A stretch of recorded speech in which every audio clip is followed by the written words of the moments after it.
to the speakers, and we are very honored today to have Professor Jia here to talk about foreign policy after the impending 19th Party Congress.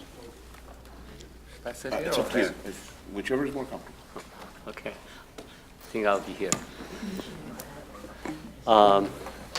Thank you very much. It's a great privilege and honor to share with you some of my views on this topic. The topic is assigned to me. It's an impossible mission, given the uncertainties involved. Because the 19th Party Congress has not happened yet. And we don't know what's going to happen in the next few months. In politics, lots of things can happen in 3 months. I think the best way for me is to proceed with this by reviewing 3 developments and speculate how China's foreign policy would evolve on that basis in the near future.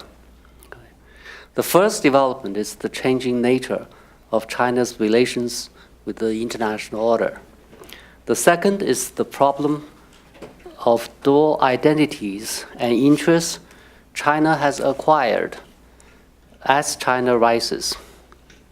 The third is China's recent experience in conducting foreign relations.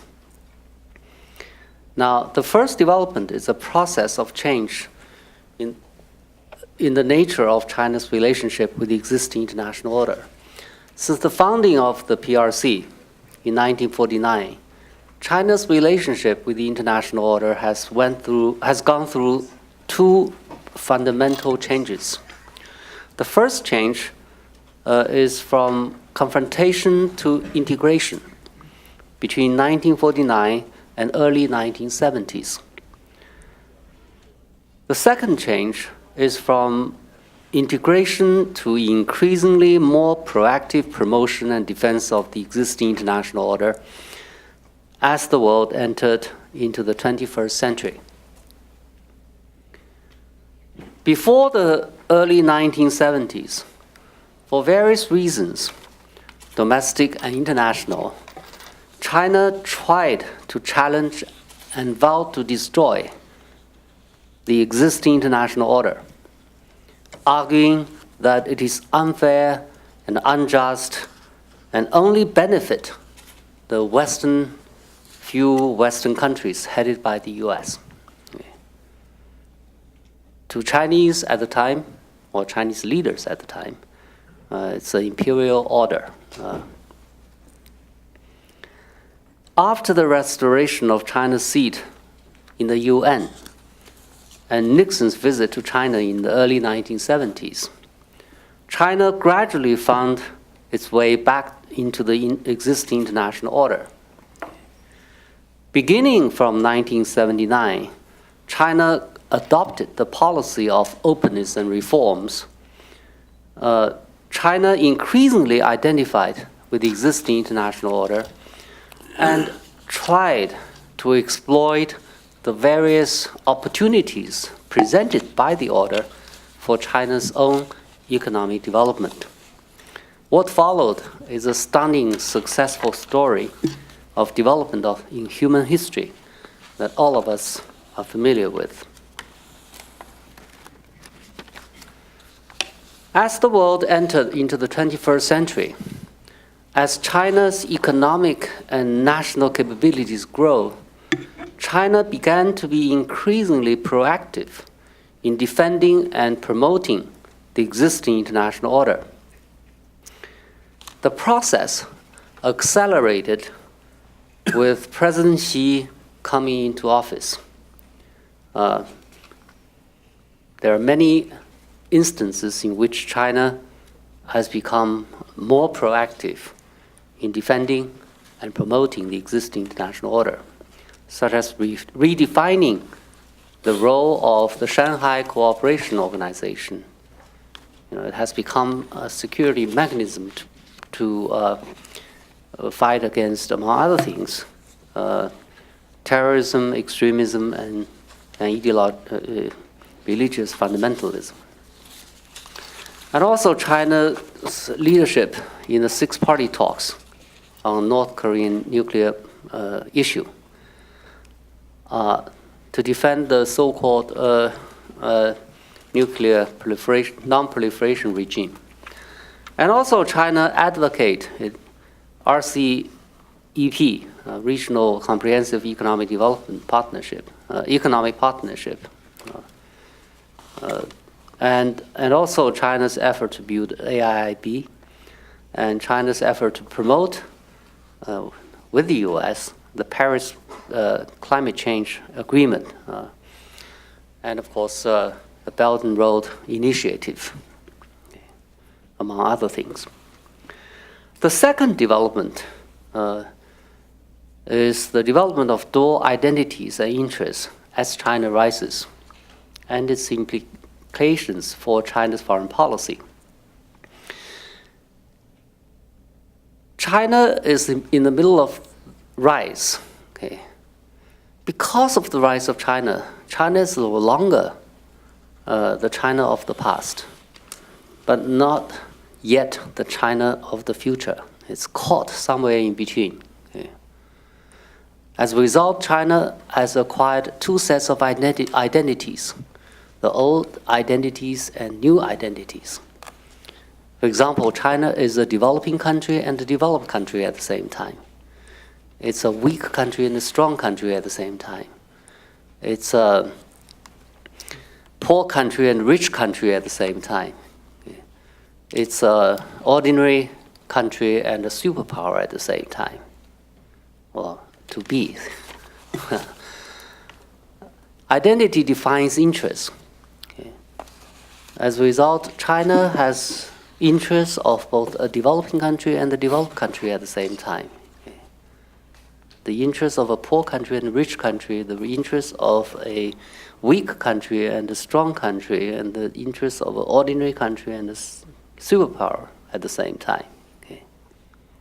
What does this mean? It means that China has an unprecedented challenge of defining its national interests. Okay. If foreign policy has anything to do with national interests, this means that China's foreign policy behavior can only be incoherent and inconsistent because it has two sets of interests to defend, and they are contradictory in nature. Okay. And this has created a lot of uncertainties in China's relationship with the outside world. Okay. It comes at a time when the outside world most want to know what China is up to as China rises. Okay. It's a big country. Okay. You want to know because it's going to affect your interests. But it is precisely at this time it's difficult to predict what China wants, difficult to assess what China wants, because Chinese do not know exactly what they want at this particular moment. Okay. Now, the interesting example is, China, Premier Wen led the Chinese delegation to participate in the Copenhagen summit on climate change. Okay. The Chinese mission was to defend China's right to development as a developing country. Okay. That's why, he refused to sign any kind of agreement that is mandatory for China to cut emission. Okay. But before he went to the Copenhagen summit, and after he came back from the Copenhagen summit, he spent a lot of efforts and a lot of energy to push for reduction of emission. Okay. So you see the inconsistency and incoherence in Chinese policy behavior on a specific issue. This happens on many, many other issues. Okay. The third development is China's recent experience in conducting foreign relations. China's foreign policy has become more proactive since the beginning of this century. Okay. On the one hand, China has stepped up efforts to maintain the international order, to help maintain the international order, such as increasing participation in international peacekeeping activities, endorsing a free and open trading order, promotion of a global cooperation on climate change, building AIIB, advocating Belt and Road Initiative, etc. On the other hand, China has also made greater efforts in pushing for a favorable resolution of disputes with some of Chinese neighbors over territorial and maritime interests, disputes.